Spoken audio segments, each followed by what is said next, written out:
You see, truth be told, it's in human nature that our needs are not to be satisfied.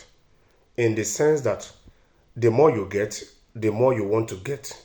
The more you accumulate, the more you want to accumulate the more. But the truth of the matter is that some of us, we know how to manage ours because we learnt it from childhood to be contented with what we have. Yes, and when you don't learn those things as a child, as an adult, it's very difficult to learn it or to start learning it. Because there's an African adage that says that you don't learn how to use your left hand at old age. Yes.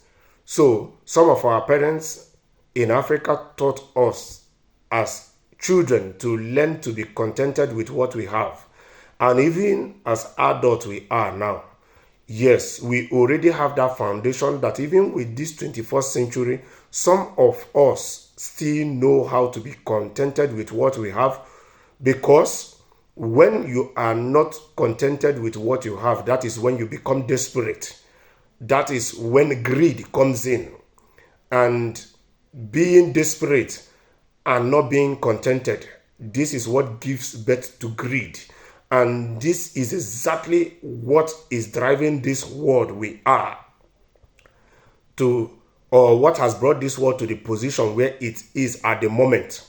Because the more people are taking from people, the more people are looting from people, the more people are stealing from people, the more they want to keep looting, the more they want to keep stealing, the more they want to keep taking that don't belong to them.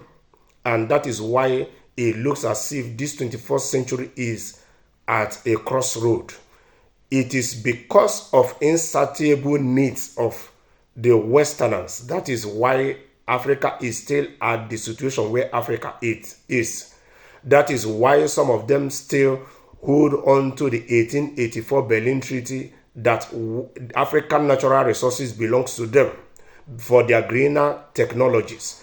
That is why you see that an average African or anybody in the world will do business with anybody. They will agree the percentage as soon as the money is there. They don't want to keep to the agreement they had because greed will step in. That is why you see that a brother or a sister will wish the brother's downfall to take over what they labored their whole life to accumulate. So parents, please learn to teach the ones that have children and the ones that will still have children. Learn to teach your children at tender age to be contented with what they have, because it will save the coming generation from a lot of problems.